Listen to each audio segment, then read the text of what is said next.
ഈ പ്രപഞ്ചത്തിലുള്ള എല്ലാ വസ്തുക്കളും ഒരു മോഷ്ടാവിന്റെ കണ്ണിൽ മോഷണ വസ്തുക്കളാണ്. അടിസ്ഥാനപരമായി എല്ലാ മോഷ്ടാക്കളും സൗന്ദര്യ ആരാധകരാണ്. കവർന്നെടുക്കാനുള്ള ആസക്തി നമ്മൾ ഉണ്ടാകുന്നത് അതുകൊണ്ടാണ്. ഒരു കണക്കിന് നമ്മളാണ് മക്കളെ യഥാർത്ഥ സോഷ്യലിസ്റ്റുകൾ. നമുക്ക് കൊട്ടാരമെന്നോ കുടിലെന്നോ വ്യത്യാസമില്ല. നമുക്ക് വേണ്ടത് കൊട്ടാരത്തിലും കിട്ടും, കുടിലും കിട്ടും. ഒരു നാട് ഭരിക്കാൻ വലിയ കഴിവൊന്നും വേണ്ട, പക്ഷെ ഒരു നാട് മുടിക്കാൻ കഴിവ് വേണം. ആശാനെ, പ്രധാനമായി എന്തൊക്കെ ആയുധങ്ങളാണ് ഈ ജോലിക്ക് കയ്യിൽ കരുതേണ്ടത്?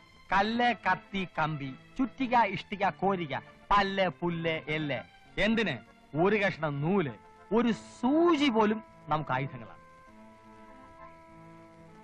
എന്ത്, എവിടെ, എപ്പോ, എങ്ങനെ പ്രയോഗിക്കണം എന്നുള്ളതാണ് പ്രശ്നം.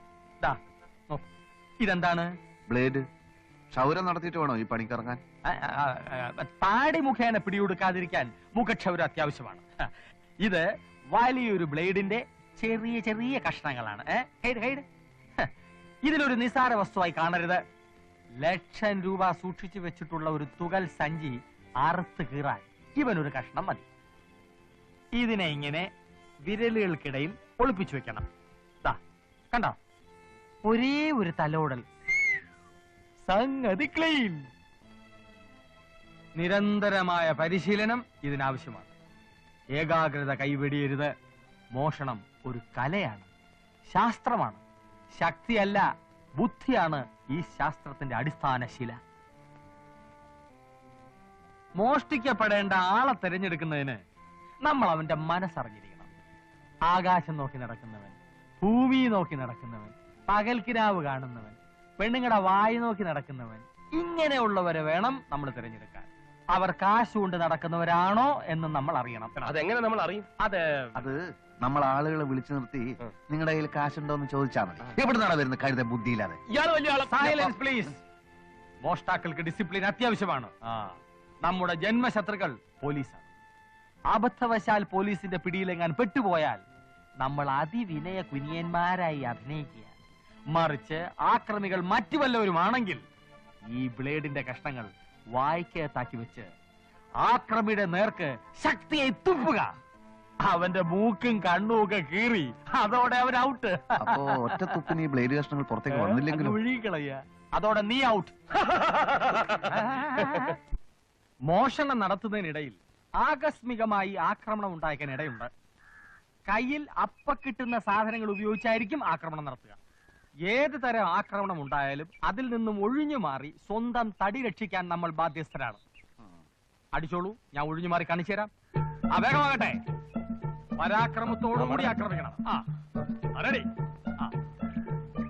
അടിക്കട്ടെ. ഓക്കെ, കണ്ട ഒഴിഞ്ഞു മാറിയത്. ഇനി രണ്ടുപേരും ചേർന്ന് ആക്രമിച്ചു. കാരണം നമ്മുടെ ജോലി നടക്കുന്ന സമയത്ത് എത്ര പേരാണ് നമ്മളെ പിന്തുടരുന്നതെന്ന് ഉറപ്പുവരുത്താൻ പറ്റില്ലല്ലോ. ഒരു പിന്തുടർച്ചയുമാകാം. ഓക്കെ, പിന്തുടരൂ, പിന്തുടരൂ, നല്ല സ്പീഡ്, വാശിയോടെ.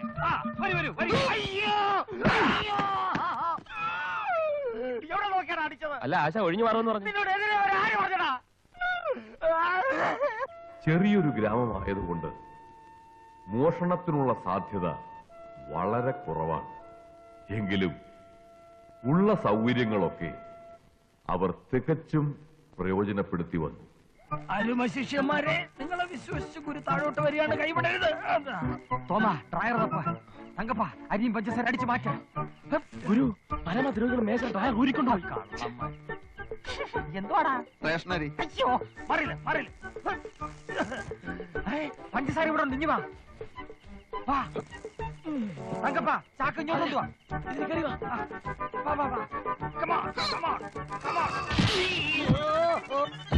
ഗുരു, ഗുരു, അയ്യോ, എന്തോ സ്റ്റോക്ക് തീർന്നു. ദേ ഇതും കഴിച്ച് വേഗം അങ്ങ് സ്ഥലം വിട്ടോ. സൂര്യൻ ഉദിക്കാറായി. ഉദിക്കട്ടെ. ഇന്നിവിടെ സൂര്യൻ അസ്തമിക്കാത്ത ബ്രിട്ടീഷ് സാമ്രാജ്യമാകും ഞങ്ങള്. ഇന്ന് ഞങ്ങൾ ഒരുപാട് അധ്വാനിച്ച ദിവസമാ. കൊച്ചേട്ടൻ കിടന്നോ?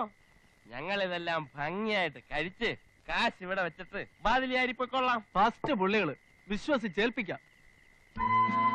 എന്റെ കരളേ, എന്നെ വിളിച്ചോ? നിങ്ങളെയല്ല, ഇവൻ എന്നോട് വലിയ സ്നേഹമാ. കരളേന്ന് വിളിച്ചത് എന്നെയാ. ഓ, എന്താടാ തോമ? നീ ഇല്ലാത്ത ജീവിതത്തെ കുറിച്ച് എനിക്ക് ചിന്തിക്കാൻ പോലും വയ്യ. നീ ചിന്തിക്കുകയേ വേണ്ട. ജീവിതാവസാനം വരെ ഞാൻ നിന്നെ വിട്ടു പോവില്ലടാ. നിന്റെ അപ്പന്റെ ഒപ്പം നിൽക്കാനുള്ള കെൽപ്പ് എനിക്ക് എന്നുണ്ടാകുന്നു ആ നിമിഷം ആ വെള്ളം അങ്ങ് വാങ്ങി വെച്ചേര്. എന്റെ അപ്പന്റെ ഒപ്പം നിൽക്കാൻ നിനക്ക് ഈ ജന്മം പോരടാ തുരപ്പാ. അരച്ച കരിയും 5 കിലോ പാമായിലും 3 കിലോ ഗോതമ്പും മോഷ്ടിച്ച് അത് 3ആയി വീതിച്ച് വിറ്റ് കിട്ടുന്ന കാശ് കൊണ്ട് ഞാൻ എന്നാ രാധികയെ നിന്നെ കെട്ടുന്നത്? എടാ തോമ, അപ്പൊ നീ എന്നോടല്ലേ ഇതുവരെ സംസാരിച്ചത്? ഓടാ പുല്ലേ, ഞാൻ എന്റെ രാധികയോട് സംസാരിക്കായിരുന്നു. എന്റെ പൊന്നു ദോസ്തുക്കളെ, ആ കാശ് തന്നിട്ട് വേഗം അങ്ങ് സ്ഥലം വിട്ടോ. 110 രൂപ 50 പൈസ. കൊടു 110 രൂപ 50 പൈസ. നീ കൊടു 110 രൂപ 50 പൈസ. അല്ല ആശാൻ കൊടുക്കട്ടെ. ആശാനെ ആശാനെ